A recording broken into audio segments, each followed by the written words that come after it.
Voilà un sujet qui va te permettre de désacraliser, démystifier le fait de pouvoir négocier le prix d'un bien immobilier avec un agent. Si avant tu avais peur, je pense qu'avec cette vidéo, avec l'anecdote que je vais te raconter, tu vas être beaucoup plus zen lorsqu'il s'agit de négocier le prix d'un bien avec un agent immobilier. Reste jusqu'à la fin de cette vidéo, juste, je pense que elle va te plaire.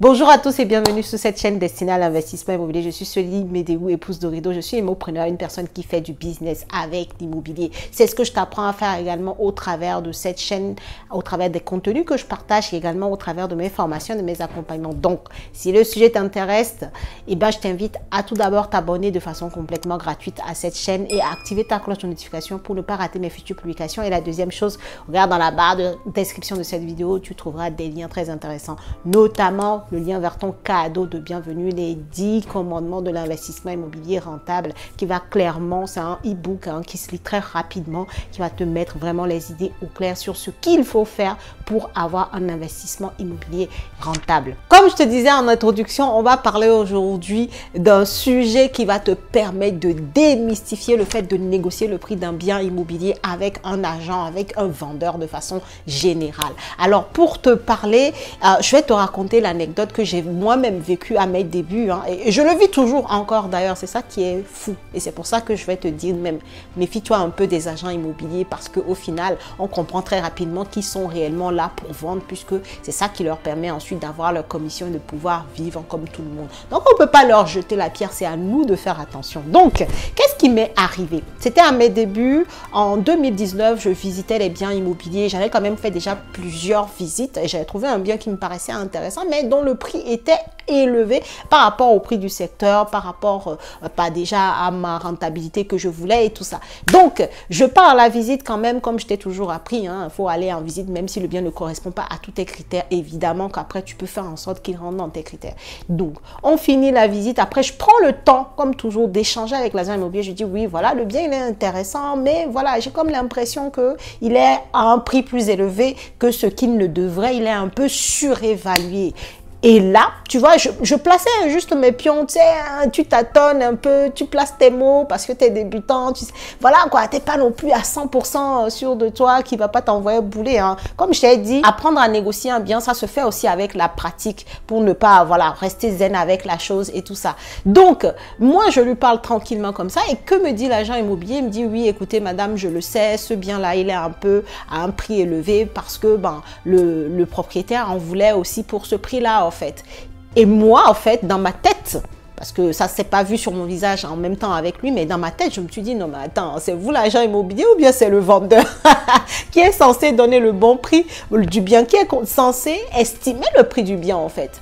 En fait, il s'avère que même si l'agent immobilier est censé savoir estimer le prix du bien et donc conseiller au propriétaire le prix auquel il devrait vendre son bien et le prix auquel lui, il pourrait lui vendre son bien, la réalité, c'est que pour faire rentrer de mandats, l'agent immobilier parfois cède, parfois surestime en échangeant avec, il jauge quoi, il jauge le vendeur, il voit à peu près, et quand il sent que pour que lui puisse faire rentrer le mandat, il va falloir qu'il le surestime peut-être de 10%, de 15%, de 20%, et il se fait que des agents immobiliers surestiment parfois le prix des biens pour faire plaisir aux propriétaires du bien et comme ça, eux, rentrer le mandat.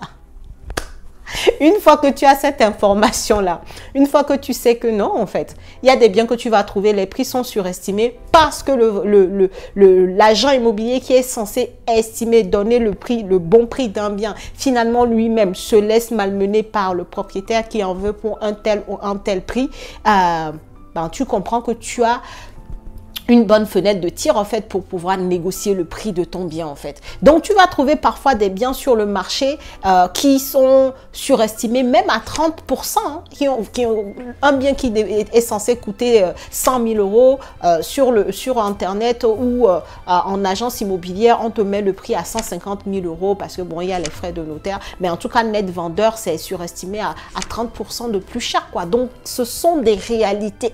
Attention, un agent immobilier, son son rôle premier, je le rappelle encore, c'est de pouvoir se faire de l'argent. C'est normal en fait. L'argent guide le monde. Donc l'agent immobilier ne fait pas exception. S'il ne rentre pas de mandat, il n'a pas d'annonce à publier sur ses réseaux et donc il n'a pas de visite à faire. Il ne peut pas ensuite pouvoir vendre de biens immobiliers. Donc c'est vrai, on a envie de se dire, ok, l'agent immobilier c'est son métier, il a l'habitude d'estimer le bien, donc il connaît s'il a mis à tel prix, c'est parce que d'une façon ou d'une autre, le bien vaut vraiment ce prix-là. Non!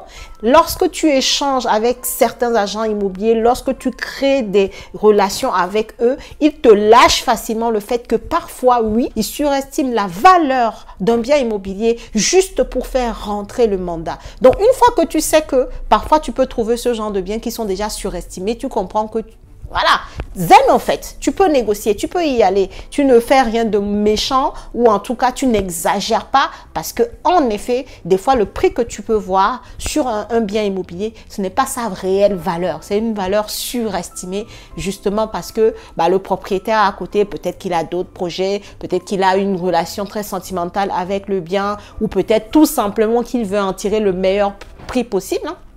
Et des fois, ça arrive sur des biens.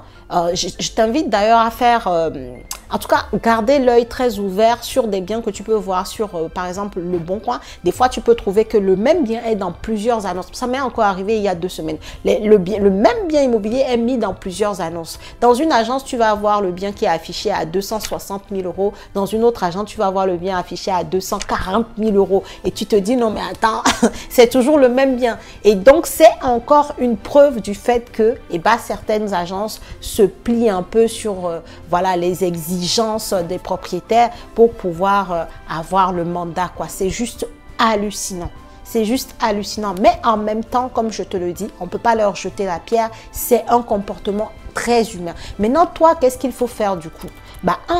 Tu vois, quand j'ai commencé à te parler, je t'ai parlé d'études de marché en fait. Il faut connaître ton marché, il faut savoir dans quel type de marché tu te trouves, les prix au mètre carré de ce secteur-là. Et du coup, ça va te permettre de savoir estimer aussi à peu près combien vaudrait réellement le bien qui t'intéresse, tu vois. Connaître la rentabilité que tu peux en tirer, connaître le dynamisme locatif de l'emplacement, en tout cas du secteur qui t'intéresse. Enfin, l'étude de marché doit être claire pour toi, en fait, tu vois. Et prendre l'habitude aussi d'échanger avec les agents immobiliers. De toute façon, ça, c'est un exemple parmi tant d'autres. Il y a d'autres points sur lesquels je crois que j'ai déjà fait des vidéos aussi où je t'ai dit attention aux agents immobiliers ou à l'agent immobilier en question, parce que des fois, il y en a certains, tu vas leur demander, oui, alors dans cette ville ou dans ce secteur-là, est-ce que, je sais pas, peut-être que ton immeuble, c'est un immeuble avec plusieurs T2 par exemple. Est-ce que les T2 sont demandés? Tu vas te dire, ouh là là là là, les T2, c'est ce qui est le plus demandé. Tu mets en ligne 2 jours après, il n'y a plus rien, tout est parti, tu vois. Mais toi, est-ce que tu dois te dire que, bon, comme c'est l'agent immobilier, il est censé savoir et donc il a certainement raison, donc j'achète. Ça serait une erreur de débutant, mais je ne sais pas, de débutant, mais terre à terre, quoi. Hein. Donc, attention. C'est pas parce que la personne s'est estampillée agent immobilier qu'il a toutes les vertus ou toute la morale ou la... Non, en fait, par définition, il veut vendre. Donc, à partant de ce principe-là, même le prix auquel il veut vendre est discutable. Ça, c'est mon avis et ça provient aussi des expériences de l'anecdote là, par exemple, que j'ai plutôt raconté. Il y en a d'autres parce qu'après, avec le temps, j'ai vraiment tissé des liens beaucoup plus forts avec d'autres agents immobiliers et ça s'est confirmé en fait. Des fois, ils se disent, j'ai pas le choix, je le mets en griffe parce qu'on a toujours le choix, j'ai pas le choix que de mettre le prix du bien au prix que le propriétaire veut parce que j'ai pas le choix, quoi, tu vois. Vraiment, au lieu de se dire que je fais confiance à l'autre, je prends mes responsabilités, j'apprends à faire les choses, je me forme par exemple. Dans ma formation Démarrer dans l'immobilier rentable, il y a tout un module sur l'étude de marché, sur comment trouver la bonne affaire, sur comment négocier, on y aborde tellement de choses. qu'à la fin de la formation, en fait, tu es beaucoup plus serein, tu es beaucoup plus sûr de toi, tu connais beaucoup plus de choses et tu y vas moins en tâtonnant lorsqu'il s'agit d'aller vraiment sur le marché réel, sur les visites, sur l'analyse de biens, sur l'analyse de secteur, quoi. Donc, à toi de prendre tes responsabilités. Forme-toi, intéresse-toi vraiment à l'étude de marché. Bref, fais les bonnes actions pour que finalement tu n'achètes pas un bien surévalué parce que bon Dieu que c'est une réalité. Bon Dieu que monsieur et madame tout le monde achète des biens surévalués pour des raisons comme la raison là que je t'ai énumérée, parce que c'est l'agent immobilier, il a estimé le prix du bien et donc certainement c'est le bon prix, c'est lui le sachant. Alors que non, il est sachant, mais lui-même déjà, il sait que le prix auquel il a mis le bien, ce n'est pas la valeur du bien, mais c'est juste le prix auquel le propriétaire du bien veut juste l'acheter. Et la réalité, et ça, je pense que si tu te le mets dans la tête, ça va aussi t'aider, c'est que le bon prix, le vrai prix d'un bien immobilier, c'est le prix auquel le marché de la demande, donc le marché des acheteurs, veulent l'acheter. Exemple, là actuellement, les prix sont en train de baisser.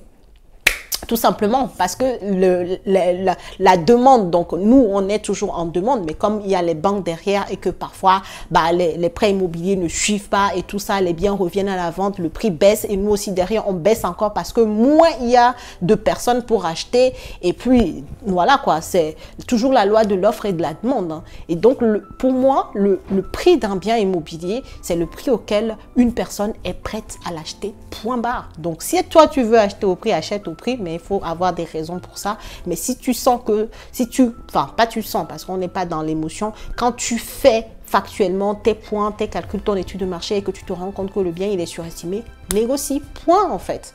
Ne te fie pas juste à l'agent immobilier, d'accord? Donc voilà, c'est vraiment ce point-là que je voulais aborder avec toi parce que beaucoup de personnes achètent des biens surévalués sous prétexte que l'agent immobilier, il est sachant quoi. Et c'est juste vraiment dommage et j'espère que avec cette vidéo, tu comprends que non.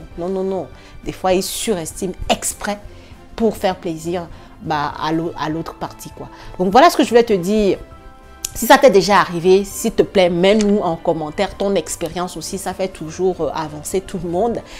Qu'est-ce que tu en penses? N'hésite pas à mettre ton commentaire par rapport au sujet. Partage la vidéo, ça peut toujours aider quelqu'un. Et moi, je te dis à la prochaine vidéo.